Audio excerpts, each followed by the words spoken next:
께서 서서 외쳐 이르시되 누구든지 목마르거든 내게로 와서 마시라. 나를 믿는 자는 성경의 이름과 같이 그 배에서 생수의 강이 흘러나오리라 하시니. 아멘. 네.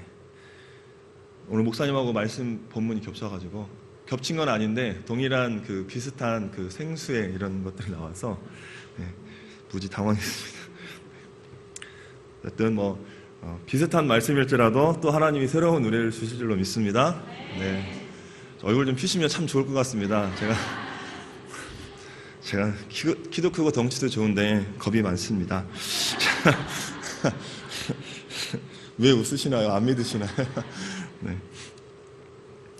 자, 오늘 예수님께서 명절 마지막 날에 그 유명한 생수의 강에 대한 설교를 하십니다. 목마른 인생들을 초청하시면서 나를 믿는 자는 그 배에서 생수의 강이 흘러 넘칠 것이다 라는 이런 말씀을 선포하는 말씀인데요, 오늘 말씀 자체로만으로도 우리는 은혜를 받습니다. 내 배에서 생수의 강이 터진다니, 이런 얼마나 좋은가, 이런 은혜가 넘치는데, 정말 예수님 말씀 그 자체로 진리고 은혜고 역사가 나타나는 줄로 믿습니다.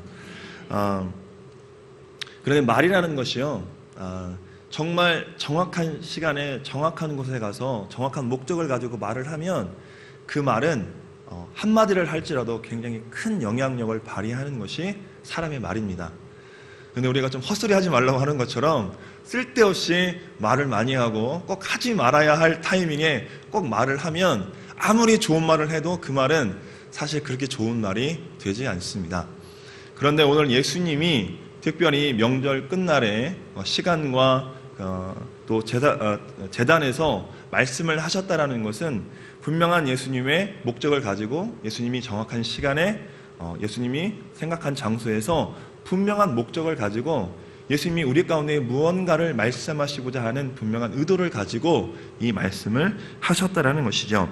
그래서 오늘 이 말씀을 통해서 우리가 도전받기를 원하는데, 37절 처음을 보시면 명절 끝날이라고 이렇게 시간적 배경을 정확하게 묘사하고 있습니다. 이 명절은 유대인의 그 3대 명절 가운데 하나인 초막절입니다. 유대인의 7장 2절에 보시면 유대인의 명절인 초막절이 가까운지라 라고 이렇게 이야기하고 있고, 그 초막절에 대한 내용이 오늘 본문까지 쭉 이어지고 있습니다. 여러분 아시는 것처럼 초막절은 가을 축제입니다. 태양력으로, 즉 우리가 지금 쓰고 있는 태양력으로는 9월이나 10월경을 이야기합니다. 초막절은 아시는 것처럼 출애굽 때 40년 동안 광야를 배회할 때에 하나님께서 그들을 지키시고 보호하시고 먹이셨던 것을 기념하는 그러한 날로서 일주일 동안 광야에 장막을 치고 텐트를 치고 그 안에서 지내는 그러한 절기입니다. 또한 특별히 이 초막절은 다른 말로는 수장절이다라고 이렇게 이야기합니다. 이때에 올리브나 또 포도나 이런 것들이 수확이 되기 때문에 그런 것들을 수확해서 잘 저장을 하는 그러한 절기라서 그러한 초막절 이외에 수장절이라는 의미로도 사용이 됩니다. 이스라엘 농부들은 1년에 3번을 농사를 짓습니다. 이 추수 때가 그 3대 절기하고 이렇게 맞물립니다. 그래서 무교절과 유월절은 같은 기간이잖아요. 이 시기는 겨울 보리를 수확하는 기간과 같이 맞물립니다. 또 맥추절, 칠칠절, 사도행전에 나오는 오순절, 그렇게 이거는 여름 보리와 밀을 수확하는 때하고 또 겹칩니다. 그리고 오늘 나와 있던 이 수장절, 또 장막절, 초막절은 올리브와 포도를 수확하는 시기와 겹칩니다. 그래서 이 중에 우리가 오늘 초막절에 대해서 함께 또 깊이 있게 좀 살펴볼 텐데요, 레위기에 보시면 초막절을 지키는 방법이 있는데, 앞서 말씀드렸던 것처럼 초막 짓고 광야에서 일주일 동안 지내는데, 어떻게 지내느냐, 아름다운 나무 실과와 종려 가지와 무성한 가지와 신의 버들을 취하여 너희 하나님 여호와 앞에 7일 동안 즐거워할 것이라 그랬어요. 여러분 광야에서 텐트 치고 자는데 즐거워할지어다 라고 이렇게 이야기하고 있습니다. 캠핑을 가보셨는지 모르겠지만 하루 이틀은 좋지만 오래 캠핑하면 그것처럼 고난이 없습니다. 역시 집이 최고다라고 이렇게 말이 나오는데, 그런데 하나님이 이 7일 동안 절기를 어떻게 지키냐면 즐거워하고 기쁨으로 지키라고 하나님이 말씀을 하고 계십니다. 자, 그런데 이스라엘 사람들이 이 일주일 동안 이 초막절의 이 절기를 지키면서 특별히 행하는 두 가지 행사가 있었습니다. 그 첫 번째가 뭐냐면 물을 붓는 관제 의식입니다. 자, 화면을 좀 띄워주시면 감사하겠습니다. 네, 잘 보이시는지 모르겠는데 저기가 실로암 못입니다. 실로암 못. 그래서 초막절이 시작이 되면 이 대제사장들이 순례자들이 예루살렘으로 모일 때에 그 행렬과 함께 실로암 못에 가서 물을 길어 옵니다.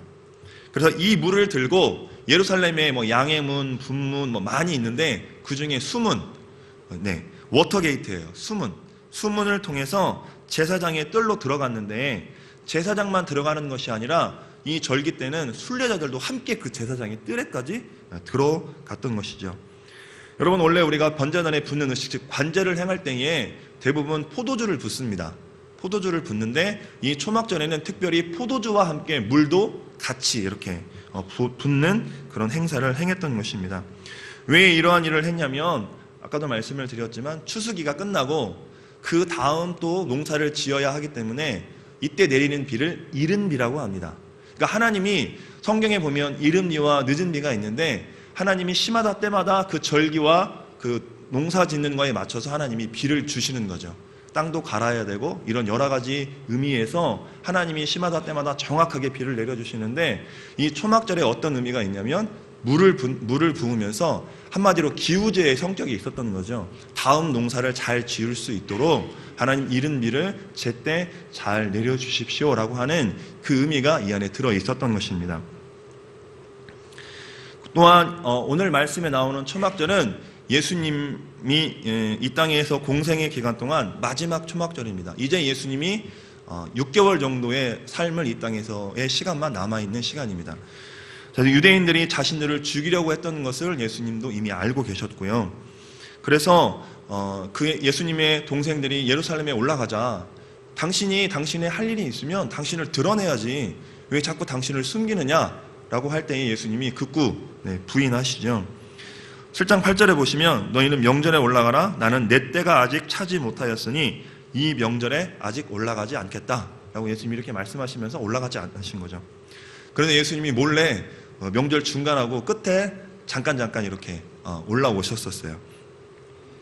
자, 첫 번째는 그렇게 원래 포도주만 붓는 건데 물과 함께 부어서 그런 기우제의 성격이 있었다라고 말씀을 드렸고요. 두 번째는 성전 제사장 뜰에 있는 제단의 남서쪽에다가 버드나무 가지를 세우고 매일 제단 주위를 한 바퀴씩 돕니다. 자, 유대인들이 예루살렘 서쪽에 있는 못자라는 마을의 시내가에서 매일 새로운 버드나무 가지를 꺾어가지고 가져왔습니다. 왜 매일 새로운 나무를 가지고 왔냐면 이 버드나무의 특징이 있는데 꺾이는 순간 바로 죽는답니다. 금방 마른대요. 다른 나무에 비해서. 그래서 하루만 지나도 금방 말라 비틀어지기 때문에 매일매일 그 초막절 기간 동안 그 못자라는 마을에 가서 새로운 나무를 아침마다 베어오는 것입니다. 7일 동안의 이 초막절 마지막 날에는 새로운 버드나무를 매일 하는 것처럼 가지고 오는데 6일 동안은 한 바퀴씩을 돕니다. 그런데 마지막 7일은 총 7바퀴를 돕니다. 그 7바퀴를 돌면서 하나님 앞에 기도하며 나아가는데 그때에 참여하는 사람이 순례자들이라고 아까 말씀을 드렸는데 남자만이 있었던 것이 아니라 여러분 이방인의 뜰이 있고 여인의 뜰이 있고 이렇게 그 제단에 구역이 있잖아요. 이때에는 그 제사장의 뜰에 여자도 들어갈 수 있었습니다. 더불어 아이들도 들어올 수 있었습니다. 그러니까 온전한 민족의 행사인 거죠. 그래서 그 제단을 7바퀴를 도는 것이죠. 그때 이들이 돌면서 시편 118편 25절을 외칩니다. 뭐냐면 여호와여 구하옵나니 이제 구원하소서. 여호와여 구하옵나니 이제 형통케 하소서라고 이렇게 이야기하죠. 자, 준비된 화면 그림 한 번 더 뒤에 거 보여주세요. 네, 저렇게 잘 보시는지 모르겠는데 저 앞에 어린아이도 있죠. 그러니까 저런 식으로 모든 백성이 모여서 제단 주위를 버드나무를 세워놓고 제단 주위를 돌게 됩니다. 이스라엘 백성들이 물이 없어서 말라 비틀어져가는 그 버드나무 가지를 바라보면서 하나님 제발 저 하나님의 은혜가 아니면 말라 비틀어지고 죽을 수밖에 없는 우리 이스라엘 백성들을 하나님 불쌍히 여기시고 구원해 주시옵소서라고 그렇게 기도하면서 간절한 마음으로 외치면서 그 제단을 도는 거예요. 여러분, 광야를 경험했던 백성이 이스라엘입니다. 광야에서 지금도 살고 있지요. 여러분, 그들에게 있어서 물은 생명 그 자체입니다. 그렇기 때문에 물은 곧 뭐냐? 하나님의 은혜를 상징한다는 것입니다.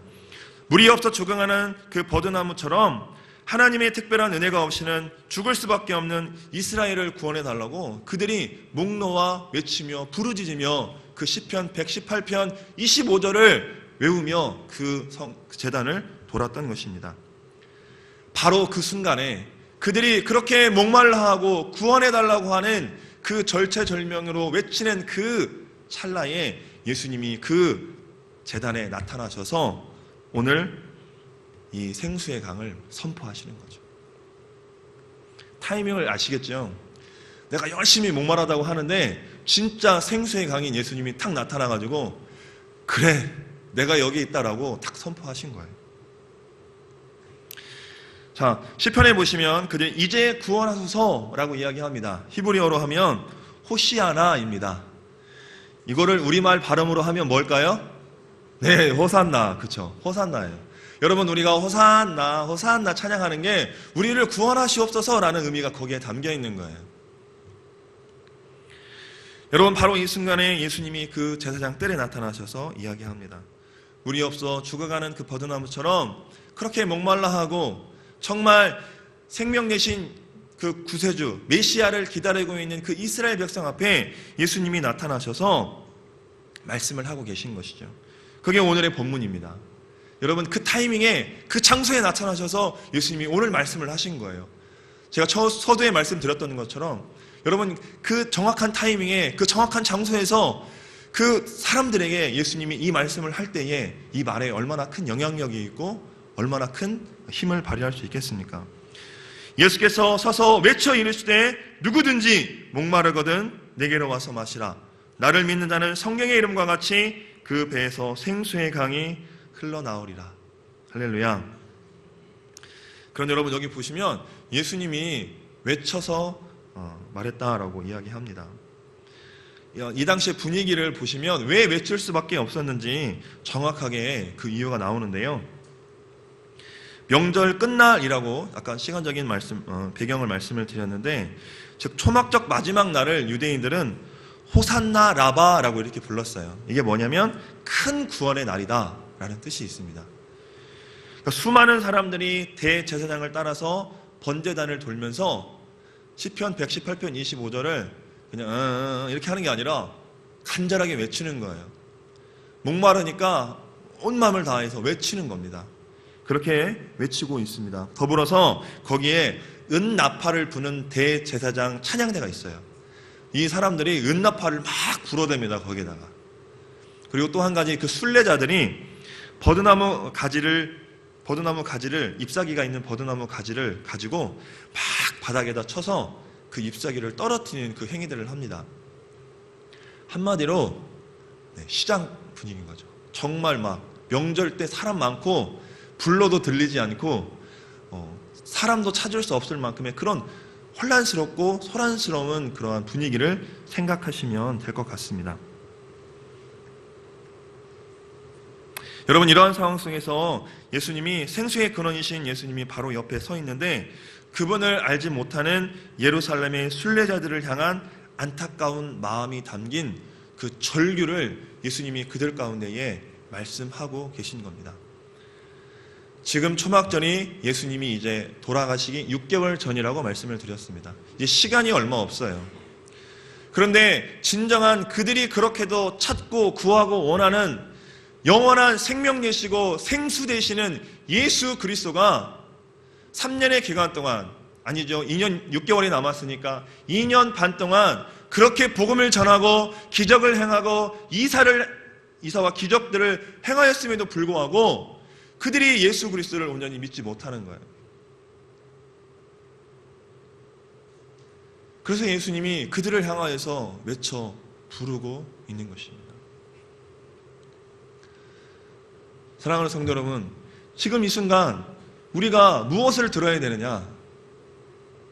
예수 그리스도의 그 외치는 그 절규를 우리가 들을 수 있어야 하는 것입니다. 여러분, 대제사장들, 사두개인들, 바리새인들, 아니 유대인들 전체를 통틀어서 그들이 성경을 몰랐나요? 아니요. 여러분, 유대인들이 성경을 얼마나 많이 압니까? 우리보다도 성경을 많이 알아요. 모세오경을 달달 외웁니다. 그런데 그들이 그렇게 기다리고 대망하는 메시아 예수 그리스도가 지금 그들의 눈앞에 있음에도 불구하고 2년 6개월 동안 내가 니들이 정말 그렇게 원하는 구원자 메시아 예수 그리스도라고 그렇게 예수님이 말씀하시고 보여주시고 행했음에도 그들은 귀 기울이지 않는 거죠. 듣지 않는 겁니다. 오전에 목사님이 말씀하셨던 것처럼 그들 안에 자기만의 생각, 선민의식 꽉 차 있었던 것이죠. 들리지가 않는 겁니다. 여러분, 사람의 특징이 무엇인지 아시죠? 자기 귀에 듣기 좋은 것만 듣습니다. 여러분, 저희가 설교할 때도요, 목회자들끼리 하는 얘기가 있어요. 아멘, 할렐루야, 은혜 받았다는 그 설교를 얼마든지 할 수 있다는 거죠. 뭐냐면, 첫 번째, 회개하는 설교하면 은혜 받았다고 이야기합니다. 아멘도 나오고요. 그리고 힘을 내십시오. 하나님이 복 주십니다. 이러면 할렐루야, 아멘 많이 나옵니다. 그런데요, 전도합시다 그러면 다 고개 축입니다. 네. 대형교는 안 그럴 줄로 믿습니다. 네. 왜요? 내가 힘든데 힘내십시오. 하나님이 함께 하십니다. 도와줍니다. 하나님이 복 주십니다. 그러면 위로가 돼. 감사해. 아멘, 할렐루야가 하지 말라고 해도 저절로 나오는데 전도합시다. 헌신합시다. 봉사합시다. 청소합시다. 이러면 이렇게 되는 거예요. 우러나오지 않는 거죠. 많이들. 여러분, 이게 그 당시의 모습이죠. 지금 이게 우리의 모습이라면 우리의 모습을, 아니요, 우리의 이 귀를 청소하는 게 아니라 이 마음의 귀를 되돌아볼 필요가 있지 않을까 생각합니다. 여러분, 예수를 떠나서는 하루도 살 수 없는 인생이 여러분의 인생이 되기를 소망합니다. 할렐루야. 여러분, 우리의 인생이 메마르죠. 건조합니다. 어떤 분은 지금도 그 광야의 길을 목마름 가운데에, 갈증 가운데에 정말 그 한 걸음 한 걸음이 무거워서 정말 하루하루를 그렇게 터벅터벅 연명하듯이 지내고 계시는 분이 있을 수도 있어요. 여러분, 시편의 말씀 아시죠? 시냇가에 심은 나무가 철을 따라 열매를 맺으며 그 잎사귀가 마르지 아니함 같으니 그가 하는 모든 일이 다 형통하리로다. 여러분, 왜 시냇가에 있는 나무가 왜 그렇게 풍성하게 열매를 맺냐면, 왜 그래요? 물이 있잖아요. 생명의 근원에 붙어 있어요. 그 안에 뿌리를 내리고 있는 거예요. 여러분, 내 삶이 강팍하고요, 내가 목마르고요, 내가 힘들고 어렵고 정말 광야의 길을 걷고 있다면 내 신앙을 점검해 봐야 되는데, 내가 주님과 분리되어 있지 않나? 주님과 내가 열심히 신앙생활을 한다고 하지만 내가 하나님과의 관계가 소원해져 가고 있지는 않나? 점검해 볼 필요가 있다는 것입니다. 여러분, 예수님께 온전히 붙어있는 인생이 우리의 인생 되기를 소망합니다. 이것은 단순히 이 머리로의 단순한 지적인 동의가 아니라 어때요? 내 전 인생을 걸고 주님과 친밀한 교제와 관계를 매일매일 맺어 나아갈 때 바로 시냇가에 심은 나무가 시절을 쫓아 과실을 맺듯이 우리의 삶이 외부적으로는 아무리 힘들고 어렵고 괴롭고 목마른 상황이 올지라도 내 뿌리가 어디에 있어요? 주님께 있으면 결코 그 근원이 마르지 않기에 내 인생이 피폐해지지 않는 거죠. 황폐해지지 않는 겁니다. 아무리 외적으로 힘들고 어려워도 싹이 나죠. 여러분 지금 지나다니시면서 눈을 들어서 길가에 있는 가로수나 혹 나무들을 보셨는지요? 여러분 한겨울의 나무가 가시가 앙상합니다. 근데 지금 이제 눈꽃을 틔우려고 준비하고 있더라고요.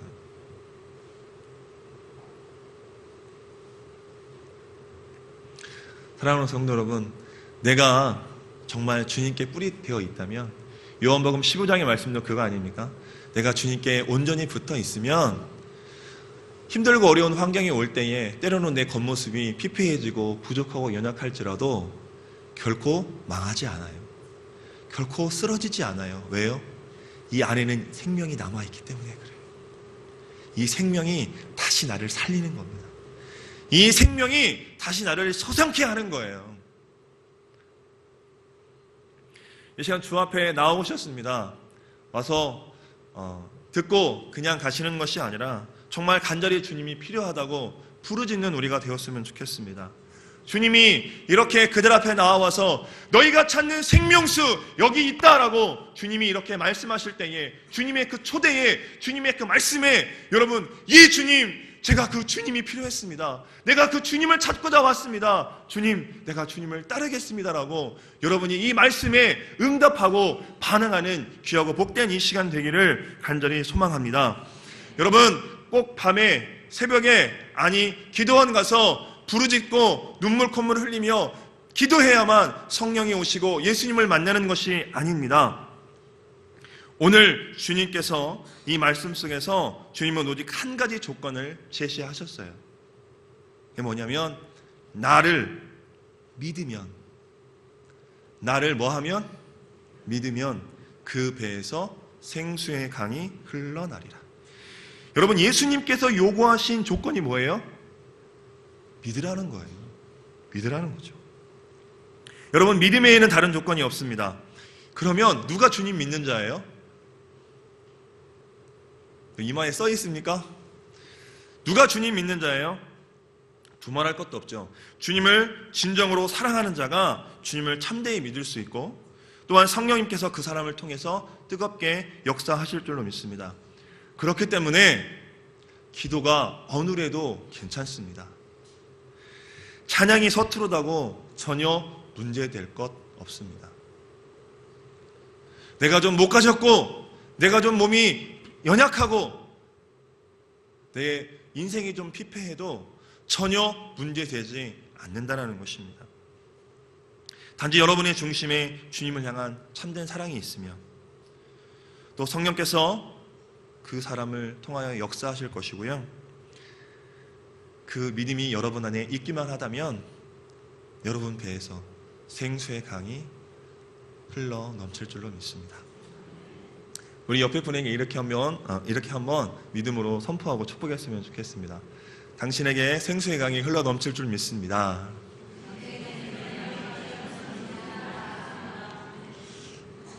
할렐루야. 할렐루야. 얼굴 찡그리시면 생수의 강 없는 겁니다. 네. 웃었으면 좋겠습니다. 대은 공동체 안에 항상 기쁘고 즐겁고 감사한 것들이 넘쳤으면 좋겠습니다. 네. 내 배에서 생수강이 터진다라는 건 성경에서 생수는 곧 물은 성령을 강조하시죠. 성령을 상징합니다. 여러분 안에 성령이 충만한데 어떻게 거기서 옛사람의 모습이 나오고 하지 말아야 할 말이 나오고 하지 말아야 될 행동이 나올 수 있겠습니까? 오직 주님만 붙잡으시고 그 주님 안에 붙어있는 삶. 그래서 여러분 안에 그 생수가 터질 때에 여러분만 은혜 받는 게 아니라 생수가 흘러 터지면 흘러 넘칠 거 아니에요. 그럼 다른 사람에게도 그 영향력이 흘러갈 줄로 믿습니다. 여러분도 사시고 주변도 살리는 그러한 멋진 하나님과 동행하는 우리 대연의 모든 성도들 되기를 간절히 소망합니다.